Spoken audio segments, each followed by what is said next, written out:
Hey guys, it's Rebecca. Thank you so much for joining me for today's video. It has come for that time of the month again to talk to you guys about the books that I have read in the month of May. Now, I only read 8 and 8 is still a very good number. I usually read more than 8. I average around 10 books. But there was a lot of stuff that I was watching on TV. I started watching Euphoria. I watched both seasons. And those episodes are about an hour long, and I think they're like 8 or 9 episodes per season, so that was a lot of TV.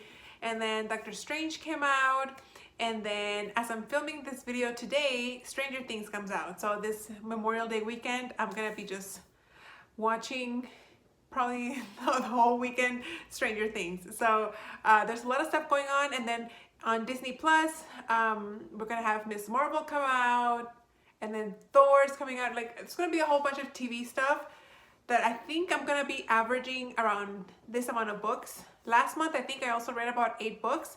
So we'll see how that goes.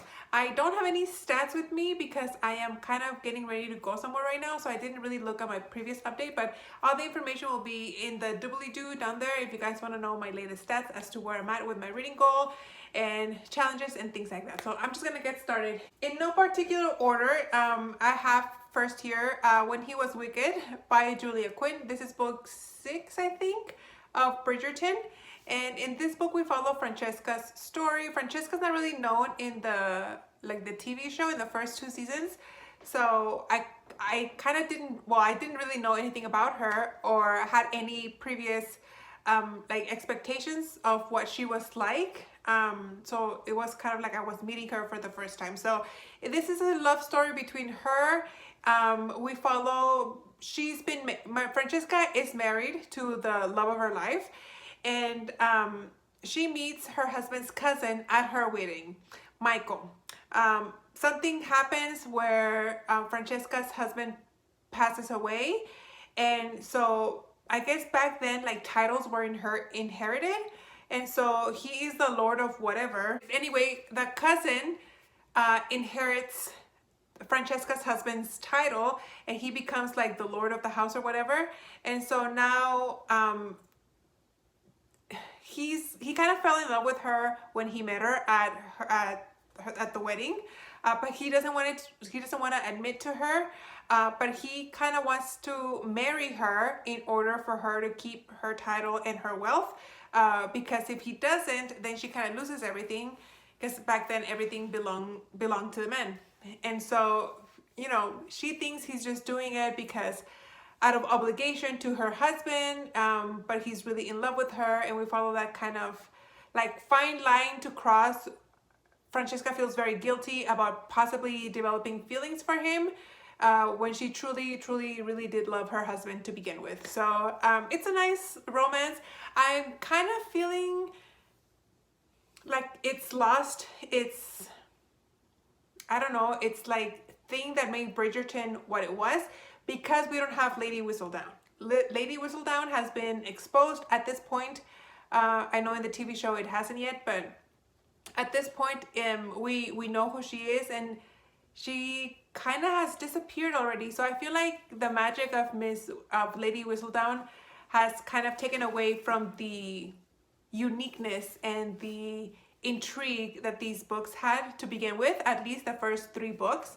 So I kind of missed that. I still enjoyed it. I am currently reading the book, I guess it's book 7. It's In His Kiss, and I'm enjoying it. It's just like I said, I miss Lady Whistledown.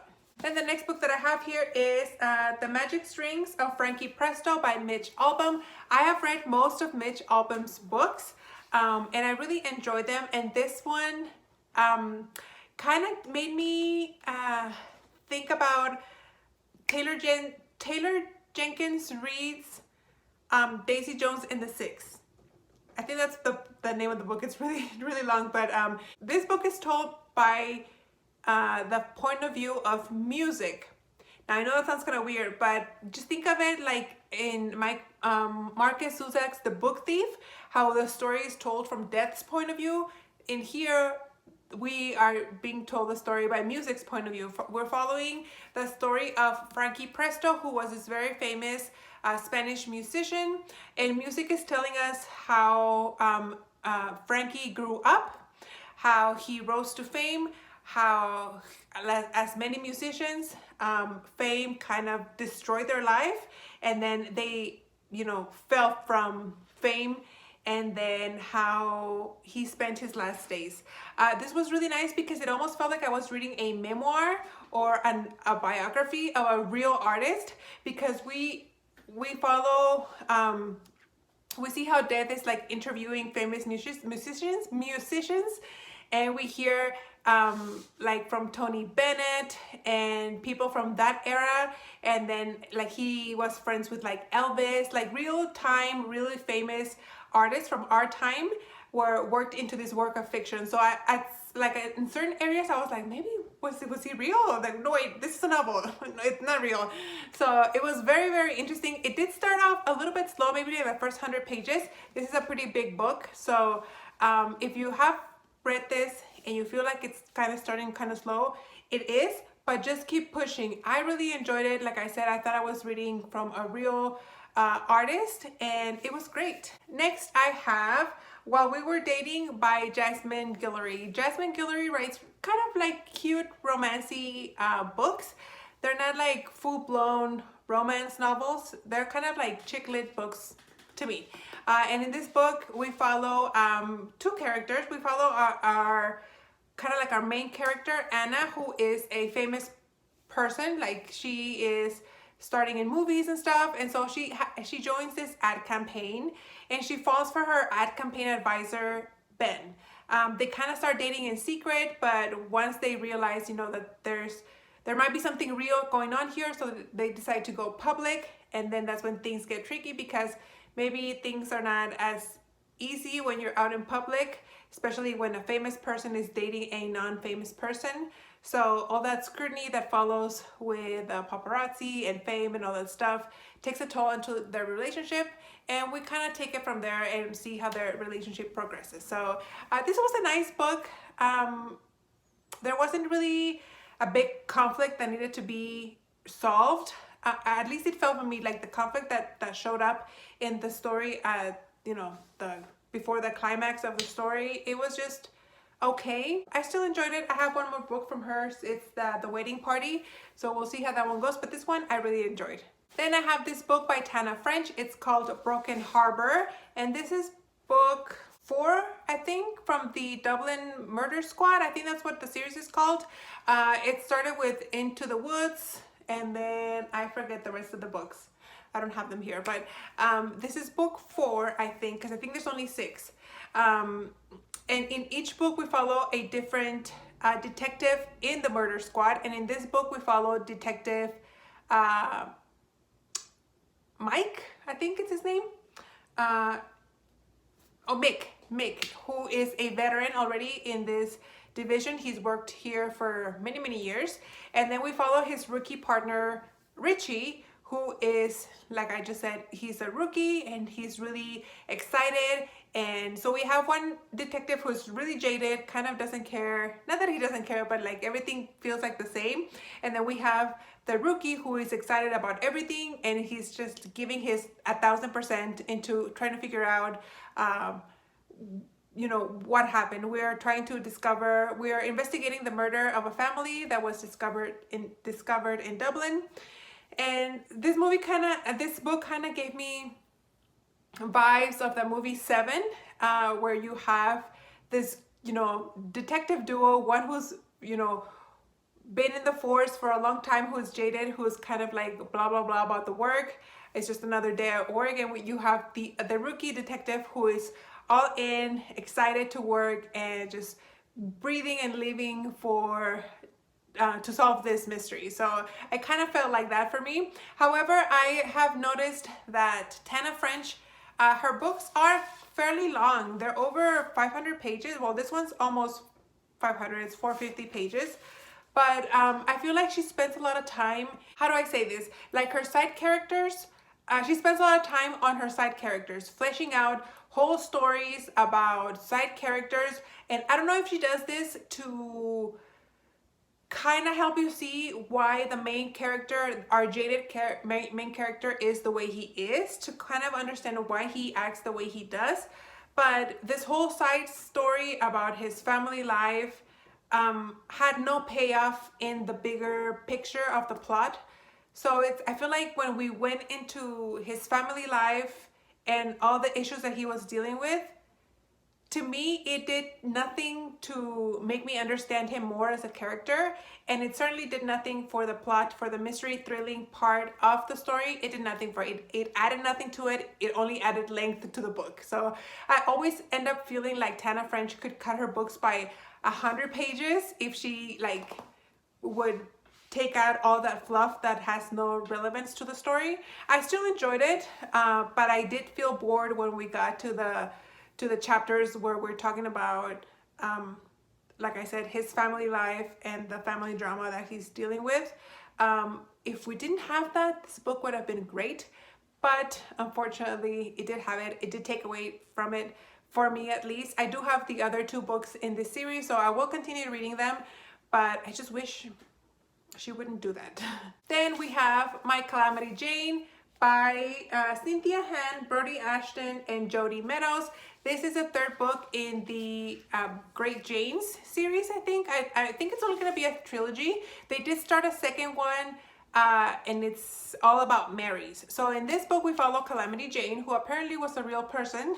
I am not familiar with the story of Calamity Jane, but the story of the Janes that these 3 authors write about, they take Janes that we know and they kind of mix the stories with like supernatural powers. So we followed in the first Jane, we followed Jane Eyre, and then the 2nd one is Jane Seymour, and then this 3rd one is Calamity Jane. Now, I have read the story of Jane Eyre before, and I know the story about Jane Seymour. So for me, when I read those other 2 books, it was really nice because knowing their stories, I kind of knew what the authors had changed and how they altered parts of the story that made the story as a whole have a different outcome. So that was really enjoying for me when I was reading it.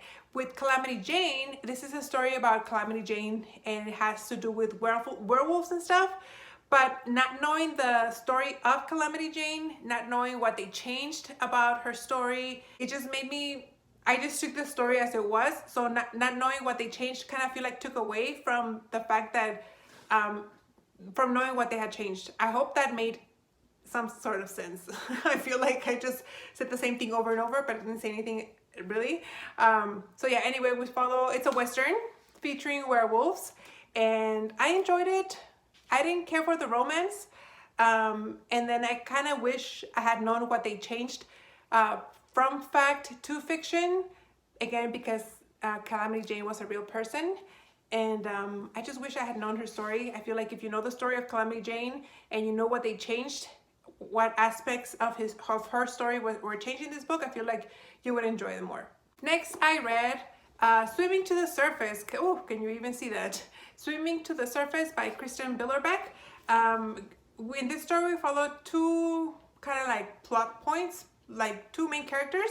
We follow, I have my cheat sheet over here. We follow Kelsey, who has been living in a marriage that has been emotionally abusive to her.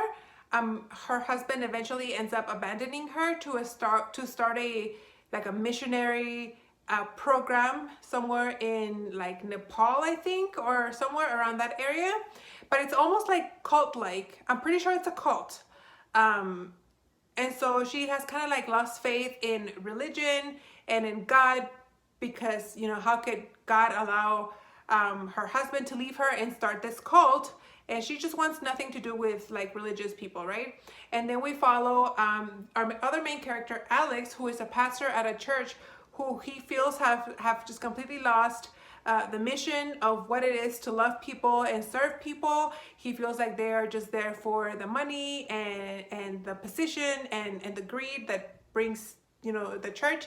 And so he's kind of like ready to walk away from all of it because he feels like he's not making a difference in people's lives. So at a certain point in our story, our 2 main characters' storylines intertwine, and they kind of have to save each other from losing their faith and just giving up altogether on people. I really enjoyed this book. It's very sweet. It's very fast-paced.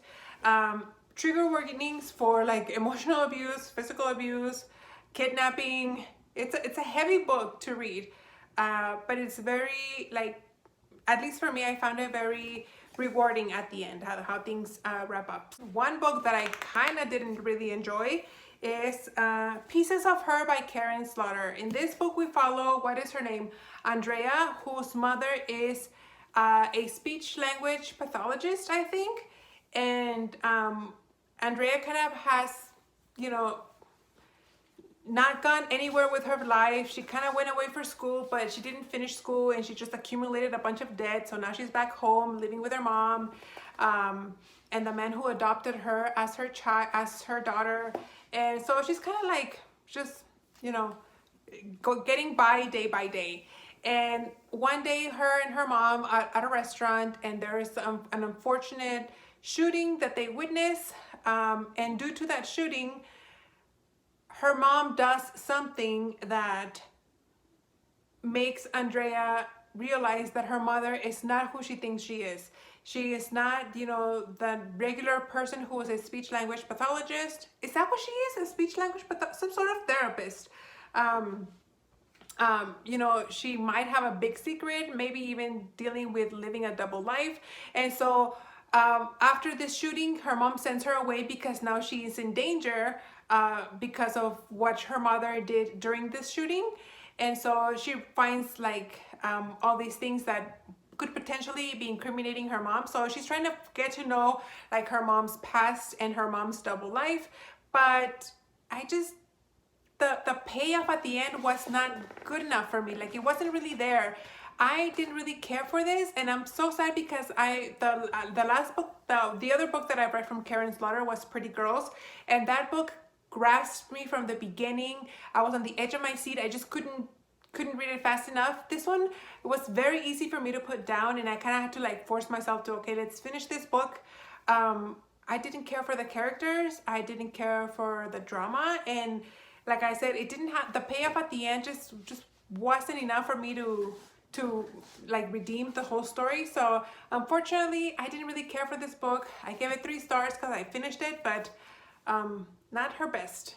And then last but not least, I finished A Sky in the Storm by Saba Tahir. This is the last book in the An Ember in the Ashes series. There's 4 books, and unfortunately, because it's the final book, I can't tell you much about it.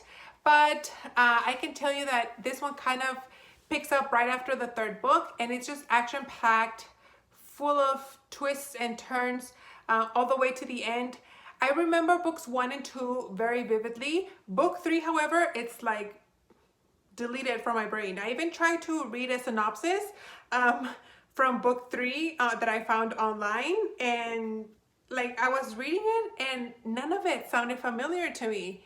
I read the synopsis for books 1 and 2, and I was like, yes, that's exactly how I remember. When I got to book 3, I was like, did I even read this book? Like, it just wasn't familiar to me at all. So I think that hindered my enjoyment of this. Overall, I gave it 3.5 stars because of all the action that was happening. I knew the characters, I knew what was going, and towards the end, I was like, there was a big twist that I was kind of upset with, because it reminded me of a big twist that happens towards the end of the Hunger Games. And it was like, we started all this to avoid what just happened, and it ended up happening anyway. So I feel like that's what this book kind of, the same thing happened in this book. I hope I'm not giving it away too much, but yeah, I think this is a series that I would like to revisit again in the future. Maybe I should have just reread book 3 instead of reading the synopsis. But then again, like I said, I still enjoyed it. I am planning on rereading this in the future. I have reread some series. I don't reread many books, as you guys can see. But I feel like this is one book that I would like to reread in the future. So that's that. And that's it, guys. That's everything I read in the month of May. June might be a little busy for me. So we'll see how much I read. I'm going to try to hit 10 books. But we'll see. I don't know. Can't make any promises. I hope you guys enjoyed. Thank you so much for watching, and I'll see you on the next one. Bye.